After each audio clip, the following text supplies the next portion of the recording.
एक गांव में एक खूबसूरत लड़की रहती थी। उस लड़की का नाम सुमिता था। वो गांव में सबसे सुंदर लड़की थी। सब उसकी मुस्कुराहट की बहुत तारीफ करते थे। जो कोई भी उसे देखता था तो देखता ही रहता था। लेकिन सुमिता बाहर से तो सुंदर थी, पर अंदर से बहुत बुरी। उसे अपनी सुंदरता पर बहुत घमंड था। वो सारी गांव की लड़कियों को चिढ़ाती थी क्योंकि वो उन सबसे ज्यादा सुंदर थी। एक दिन सुमिता अपनी मम्मी के साथ अपनी चाची के घर गई, जो उसके घर की 2 गली छोड़कर था। अरे देवरानी जी, सुमिता आओ अंदर, मैं तुम्हारा ही इंतजार कर रही थी।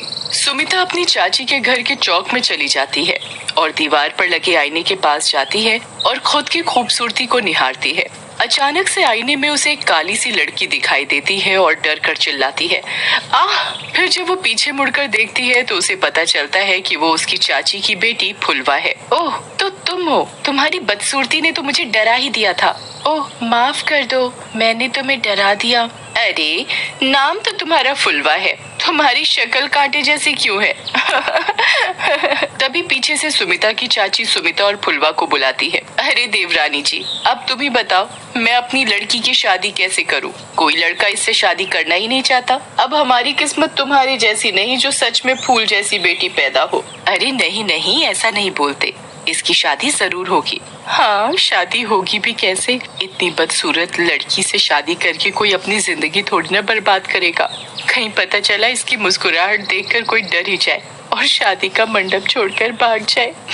फुलवा को सुमिता की बात बहुत बुरी लगती है। जब सुमिता और उसके मम्मी अपने घर चले जाते हैं तो फुलवा अपने आप को कमरे में बंद करके बहुत तेज तेज रोती है और किसी से बात नहीं करती।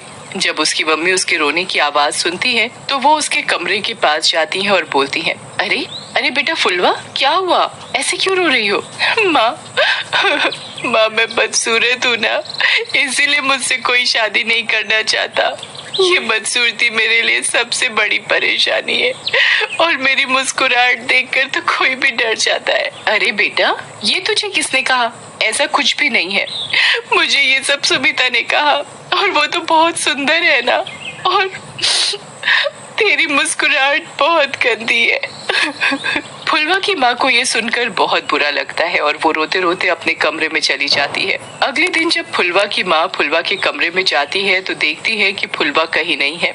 फुलवा की माँ उसे बहुत पुकारती है और पूरे घर में ढूंढती है। फुलवा, अरे ओ फुलवा, कहाँ चली गई? पीछे से फुलवा के पापा आ जाते हैं और बोलते हैं, अरे क्यों चिल्ला रही हो? यहीं कहीं होगी, बाहर सामान लेने गई होगी, आ जाएगी थोड़ी देर में। फुलवा की माँ और पापा उसका शाम तक इंतजार करते हैं। फिर तभी फुलवा का भाई मम्मी पापा के पास आकर बोलता है, मम्मी पापा, मेरी बात सुनो। देखो, मुझे फुलवा के कमरे से फुलवा की चिट्ठी मिली है। फुलवा की मम्मी उसे वो चिट्ठी पढ़ने को बोलती है। माँ, मैं फुलवा, मैं ये घर, ये शहर और ये दुनिया छोड़कर जा रही हूँ, क्योंकि मैं समझ चुकी हूँ इस दुनिया में बदसूरत लोगों की जगह नहीं है। मेरी मुस्कुराहट से लोगों को इतनी दिक्कत है, मुझे नहीं पता था, इसलिए मैं जा रही हूँ। अलविदा माँ, पापा और भाई। फुलवा का परिवार इस बात से बहुत दुखी हो जाता है। तभी फुलवा की माँ सुमिता की माँ को फोन लगाती है और उसे बहुत कोसती है। देवरानी जी, सब कुछ आपकी बेटी की वजह से हुआ है ना। आपकी खूबसूरत बेटी हमारी फुलवा बेटी को बदसूरत बोलती और ना ही वो घर छोड़कर जाती। सुमिता की माँ ये सब सुनकर चौंक जाती है और जाकर सुमिता को बहुत डांटती है। वहीं दूसरी ओर फुलवा घर से भागकर दूसरे शहर आ जाती है। वो वहाँ बिल्कुल अकेली पड़ जाती है और रात के समय उसे बहुत डर भी लगता है। बस अब वक्त आ चुका है मेरे जाने का। फुलवा पास में बनी नाले में कूदकर अपनी जान दे देती है। फिर थोड़ी देर बाद वहीं से एक लड़की जा रही होती है। वो अपना ऑफिस का काम करके आ रही होती है। वहीं पास में एक रेलवे स्टेशन होता है। वो लड़की वहाँ रेलवे स्टेशन के बेंच पर बैठकर रेल का इंतजार करती है। तभी उसे पटरी के सामने वाले प्लेटफॉर्म पर एक लड़की दिखाई देती है जो उसे अजीब तरीके से घूर रही होती है। वो उसे नजरअंदाज कर देती है और अपने फोन में देखने लगती है। वो एक बार फिर वहाँ देखती है पर लड़की दिखाई नहीं देती और जब वो अपने दाईं तरफ देखती है तो थोड़ी दूर पर वो लड़की खड़ी होती है और उसे घूर रही होती है। वो फिर उसे नजरअंदाज कर देती है और फोन में देखने लगती है। फिर वो अपने बाईं तरफ देखती है तो वो लड़की थोड़ी और पास उसे खड़ी दिखाई देती है और वो लड़की उसे आवाज लगाकर पूछती है, तुम कौन हो और तुम मुझे क्यों देखे जा रही हो? वो लड़की उसे कोई जवाब नहीं देती और फिर उसे नजरअंदाज कर देती है। फिर लड़की अचानक से उसके पास आकर खड़ी हो जाती है और वो लड़की चौंक जाती है और भागने की कोशिश करती है। तभी वो लड़की उसके कंधे को पकड़ लेती है। जब वो मुड़कर देखती है तो वो इस लड़की की मुस्कुराहट देखकर डर जाती है। उस लड़की की मुस्कुराहट बहुत डरावनी और लंबी होती है और वो लड़की उसे मार देती है। फिर वो उस लड़की के शरीर में घुस जाती है जो पूरा खून से लिपटा होता है। वो डरावनी लड़की फुलवा की आत्मा होती है जिसे खूबसूरत लड़कियों से सख्त नफरत होती है। एक बार वो चुड़ैल रात को जब किसी लड़की को मारने के लिए ढूंढती है तभी उसे एक लड़का देख लेता है जो दिमाग से थोड़ा पागल होता है पर सबके सामने साधारण तरीके से व्यवहार करता है। जब वो उस चुड़ैल को देख लेता है तो उसे उस चुड़ैल से प्यार हो जाता है। वाह, कितनी सुंदर चुड़ैल है, पूरा शरीर खून से लिपटा हुआ, लाल लाल आंखें, पहले पहले बाल, बड़े बड़े नाखून। मैं तो इसी से शादी करूंगा। लड़का अपनी जान की परवाह ना करते हुए उसके पीछे जाता है। तभी चुड़ैल को पता चलता है कि कोई उसका पीछा कर रहा है और वो पीछे मुड़कर देखती है। तभी वो लड़का छुप जाता है और चुड़ैल को लगता है कि ये उसका वहम था। फिर वो आगे बढ़ जाती है। फिर वो लड़का उसका पीछा करता है और चुड़ैल को बुलाता है, सुनो, जरा मेरी बात तो सुनो, मुझे तुमसे कुछ कहना है। जब चुड़ैल ये शर्माती हुई आवाज सुनती है और वो भी किसी लड़के की, तो वो रुक जाती है और पीछे मुड़कर उस लड़के के पास जाती है।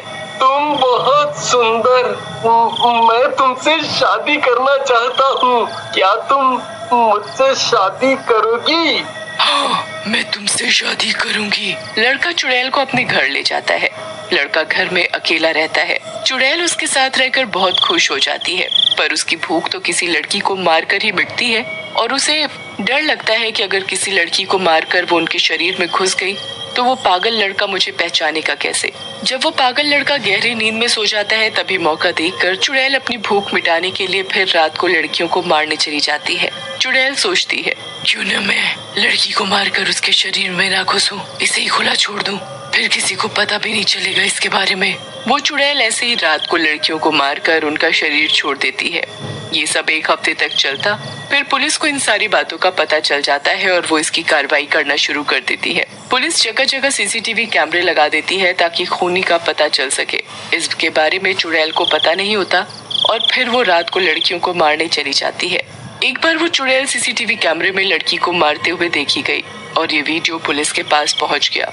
पुलिस उस चुड़ैल को देखकर बहुत घबरा जाती है और पूरे शहर को इस चुड़ैल के बारे में तैनात कर देती है। ये खबर उस पागल लड़के के पास भी पहुंच जाती है पर क्योंकि वो पागल होता है उसे कोई फर्क नहीं पड़ता है और सब पहले जैसा ही चलने देता है।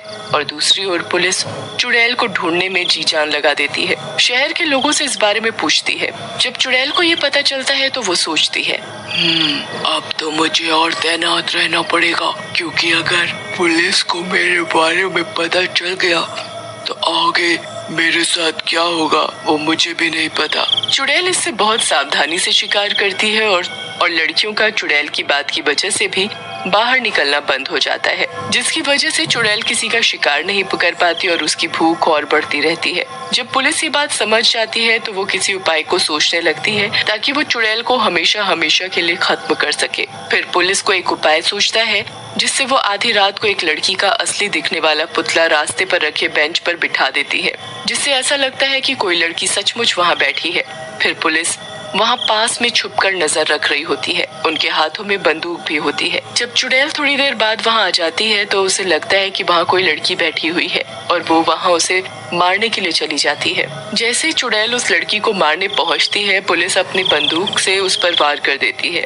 पुलिस उसके ऊपर 10-12 गोलियां चला देती है जिससे वो चुड़ैल मर जाए क्योंकि वो एक लड़की के शरीर में होती है। पर पुलिस सिर्फ लड़की के पहने हुए शरीर को मार पाती है, चुड़ैल को नहीं। चुड़ैल फिर भी जिंदा रहती है। फिर उन पुलिस वालों में से एक पुलिस वाला माचिस से आग लगाकर चुड़ैल के ऊपर छोड़ देता है, जिससे चुड़ैल हमेशा के लिए मर जाती है। जब उन पुलिस वालों को उस पागल लड़के के बारे में पता चलता है तो वो उसे पागल खाने भेज देते हैं।